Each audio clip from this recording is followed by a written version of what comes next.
제 주위에는 한나라는 이름을 가진 사람들이 꽤 있습니다. 송한나, 장한나, 이한나 모두 여성입니다. 한나는 그만큼 우리가 닮아가고 싶은 그런 존경받는 여성 인물 중에 하나입니다. 한나는 그 유명한 사무엘 선지자의 어머니입니다. 그래도 한나는 결코 쉬운 삶을 살아가지 않았습니다. 그래도 오늘날 많은 여성들이 닮아가고 싶어하는 그런 존경받는 여성입니다.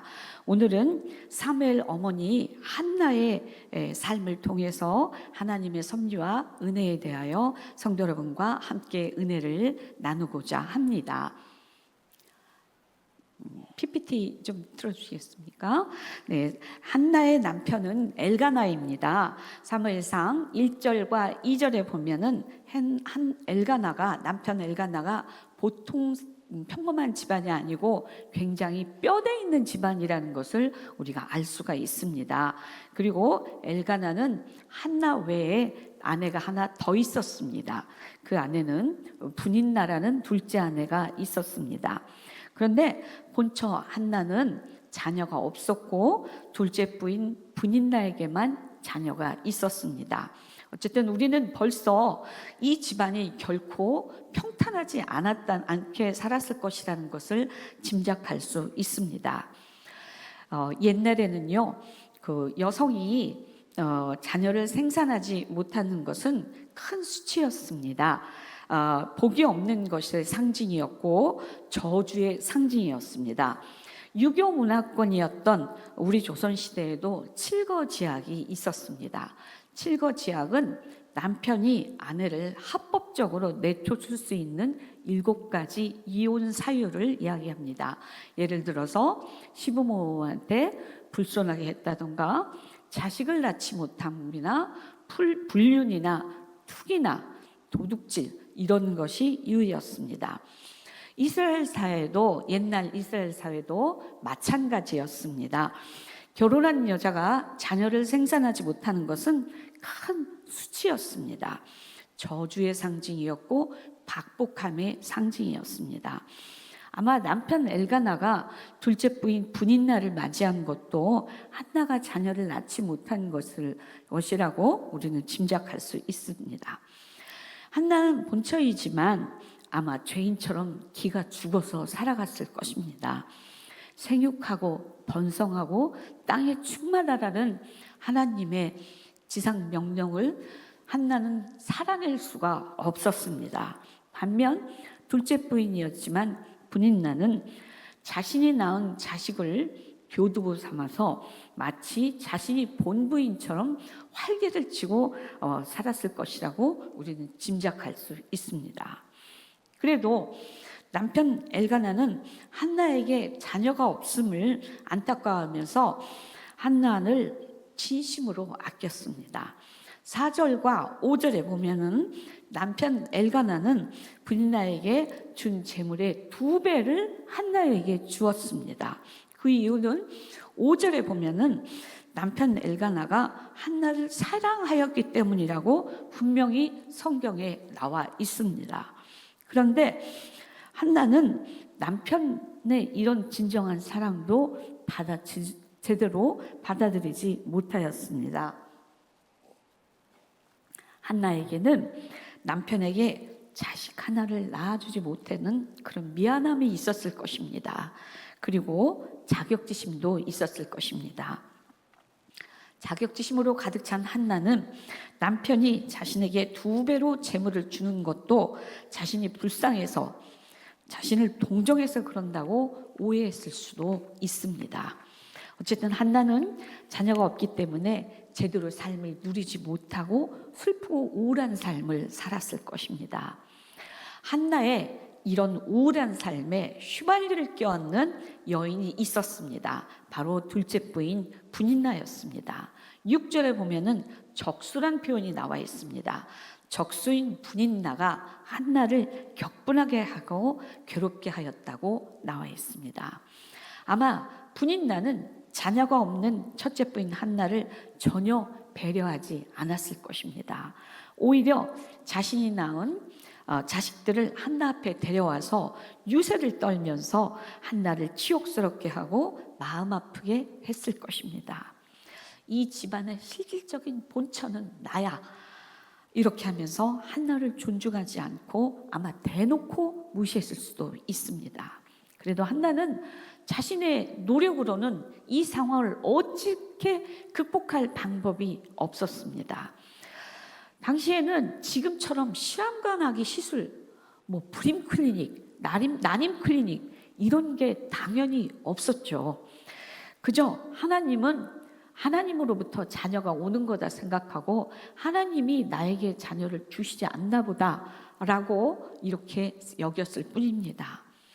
그래서 한나는 아마 이렇게 생각했을 것입니다. 하나님이 나에게는 자녀를 허락하시지 않았나 보다. 왜 남들 다 가지는 자녀를 하나를 나한테는 허락하시지 않았을까? 내가 뭘 그렇게 잘못했을까? 내가 뭘 그렇게 교만할까? 아니면 우리 조상이 큰 죄를 지었나? 나는 참 지지리도 복도 없는 여자야. 아마 한나는 평범한 여인으로서 이렇게 생각하면서 풀이 죽어서 우울하게 살아갔을 것입니다. 한나는 자신의 마음이 이렇게 굽었기 때문에 남편 엘가나의 사랑도 제대로 온전히 받아들이지도 못하고 누리지도 못하면서입니다. 그저 자신이 불쌍해서 동정해서 남편이 그런다 생각하고 여겼습니다. 그런데 7절과 8절에 보면은 분인나는 끊임없이 한나를 업신여기고 격분시켰다고 나와 있습니다. 이미 열등감과 패배감으로 마음이 굽어진 한나는 남편의 진정한 사랑도 그대로 받아들이지 못했습니다. 남편이 그 어떤 말로 한나를 위로하여도 한나에게는 전혀 위로가 되지 않았습니다. 한나는 그 자식 하나도 낳지 못하는 나를 남편이 불쌍하게 동정한다고 그렇게 여겼을 뿐입니다. 그리고 한나는 남편의 진정한 사랑도 제대로 받아들이지 못하고 참 불행하게 살아갔습니다. 그리고 둘째 부인 분인나가 거기다 불난데 부채질을 하였습니다. 계속 한나의 자식 없음을 약점 삼아서 끊임없이 한나를 업신여기고 괴롭혔습니다. 그래도 한나는 어찌할 방법이 없었습니다. 그래서 한나는 하나님께 나아갔습니다. 한나에게는 하나님께 나아가는 방법 외에는 방법이 없었습니다. 그리고 그간의 서러움을 하나님께 울면서 다 토설하였습니다. 성도 여러분, 한나가 그동안 얼마나 서러웠겠습니까? 그저 한나는 하나님 앞에 가서 기도도 제대로 못했습니다. 그저 엉엉 울면서 엉엉 울고 또 울고 하였습니다. 오죽하면 엘리 제사장이 한나가 술 취한 줄 알고 제정신으로 와서 기도하고 술 좀 그만 먹으라고 야단을 쳤겠습니까? 한나는 한참을 이렇게 운 후에 하나님께 이렇게 서원기도를 올렸습니다. 제가 서원기도가 11절에 나와 있습니다. 저거를 새 번역으로 준비했습니다. 우리 함께 읽겠습니다. 시작. 한나는 서원하여 아뢰었다. 만군의 주님, 주님께서 주님의 종의 이 비천한 모습을 참으로 불쌍히 보시고 저를 기억하셔서 주님의 종을 잊지 않으시고 이 종에게 아들을 하나 허락하여 주시면 저는 그 아이의 한평생을 주님께 바치고 삭도를 그의 머리에 대지 않도록 하겠습니다. 아멘. 여기서 삭도를 머리에 대지 않겠다, 이 뜻은 제사장으로 주님께 드려겠다, 즉 오늘날로 말하면 목사로 주님께 바치겠다라는 그런 뜻입니다. 삶이 벼랑 끝에 몰려있는 한나의 모습이 눈에 선합니다. 한나는 모든 것을 절망하기 전에 마지막으로 한 번 하나님께 간절하게 매달렸습니다. 그리고 서원 기도를 간절하게 올렸습니다. 그리고 하나님은 마침내 한나의 이 서원 기도를 받으셨습니다. 그리고 하나님은 마침내 아들을 하나 허락해 주셨습니다. 그 아들이 바로 사무엘 선지자입니다. 그런데요, 성도 여러분, 한나의 태를 이토록 오래 막고 임신하지 못한 자는 다름 아닌 하나님이라고 5절과 6절에 분명하게 나와 있습니다. 하나님은 결국에는 한나에게 이렇게 훌륭한 아들 사무엘을 주실 것이면서 왜 이렇게 한나의 문을, 태의 문을 오랫동안 막으셨을까요? 왜 이토록 한나를 서럽게 애를 태우셨을까요? 하나님은 왜 한나에게 치욕과 고통의 오랜 세월을 지나게 하셨을까요? 그 오랜 기간을 둘째 아내 부인 나에게 무시당하면서 살게 내버려 두셨을까요? 우리 속담에는요, 병 주고 약 준다라는 속담이 있습니다. 또 같은 표현으로 등치고 배 만진다라는 표현이 있습니다. 이 뜻은 남을 해치고 나서 약을 주면서 그를 구원하는 체한다라는 뜻입니다. 교활하고 음흉한 자의 행동을 비유적으로 이루는 말입니다. 과연 하나님이 한나에게 고통을 주고 오랫동안 한나 애를 태우고 나서 한나의 절박한 서원 기도를 들으신 후에 하나님은 그제서야 슬그머니 아들 사무엘을 한나에게 허락하셨을까요? 하나님은 인간들에게 고통을 주신 후에 인간이 절박하게 무릎 꿇고 구하면 그때서야 비로소 슬그머니 선심 쓰는 것처럼 기도 제목을 들어주시고 고통에서 구워주시는 하나님은 과연 그런 분일까요? 물론 결코 아닙니다. 이 세상 어떤 부모가 자녀에게 고통을 주고 자녀가 울고 불고 매달리면 슬그머니 설심 쓰듯이 구해주는 부모, 이런 부모가 어디 있겠습니까? 우리 선하신 하나님은 이렇게 하찮은 분이 결코 아니십니다. 우리 하나님은 큰 계획이 있으셨습니다. 아들 사무엘이 커서 선지자로 활동하던 시대는 사사기 말기였습니다. 사무엘은 이스라엘의 마지막 사사입니다. 사무엘 선지자가 활동하던 시기는 이렇게 혼탁한 시대였습니다. 제가 사사기 맨 마지막 말씀 21장 25절을 준비했습니다. 함께 읽겠습니다. 시작. 그때 이스라엘에 왕이 없으므로 사람이 각기 자기의 소견에 오른 대로 행하였더라. 아멘. 이때에는 이스라엘 백성들 모두 하나님을 두려워하지 않았습니다. 그리고 지 맘대로 살아가던 그런 시대였습니다. 그리고 자신들만이 택한 백성, 구원받은 백성이라고 선민의식에 쩌들었습니다. 그리고 어처구니없는 우월의식을 가지고 자신들만이 구원받았다고 주위의 이웃 민족들을 무시하고 살아갔습니다. 선지자들을 통해서 듣는 하나님 말씀을 가볍게 여겼습니다. 그리고 아무렇지도 않게 약자들을 함부로 대하였습니다. 이런 것이 당시 이스라엘 문화였고 자연스러운 관행이었습니다. 하나님께 예배도 드리고 또 적당히 주위에 다른 신들도 적당히 섬기면서 우상 숭배를 하면서 지 맘대로 편한 대로 살아가던 그런 시절이었습니다. 이런 혼탁한 상황에서 사무엘 선지자는 하나님 말씀을 똑바로 전해야 했습니다. 사무엘이 선지자로 활동하던 때는 기도가 절대적으로 뒷받침되어야 하는 그런 시대였습니다. 기도가 없으면 도저히 사무엘은 선지자로서 제대로 활동할 수가 없던 그런 혼탁한 시대였습니다. 사무엘 선지자의 사역에는 기도의 후원자가 절대적으로 필요하였습니다. 하나님께서 한나의 태의 문을 왜 막으셨는지는 성경에 나와 있지 않습니다.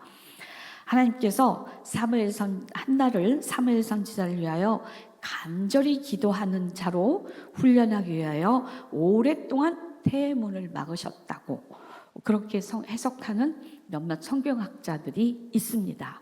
저는 이 해석에 동의합니다. 언제나 선하신 하나님께서 괜히 이유 없이 한나의 태의 문을 막으시고 고통스러운 세월을 보내시기 하지 않으셨을 것이라고 저는 그렇게 생각합니다. 한나를 아들 사무엘을 위하여 기도하는 어머니로 훈련시키고자 하나님은 태문을 막으셨다고 저는 생각합니다. 정말 어렵게 나온 그 귀한 외아들 사무엘이 선지자로 활동하는데 어머니 한나가 얼마나 절박하게 기도했겠습니까? 엄마로서 상상이 가죠? 당연히 정말 마음을 다해서 땀방울이 핏방울이 되도록 기도를 했을 것입니다. 그리고 하나님은 한나를 기도하는 어머니로 훈련시키기 위하여 한 가지 장치를 더 마련하였습니다. 바로 분인나였습니다. 고약한 분인나가 한나를 너무 괴롭히면 한나는 어찌 할 수가 없었습니다. 그래서 한나는 하나님께 나아가 서럽게 울면서 서원 기도를 드린 것입니다.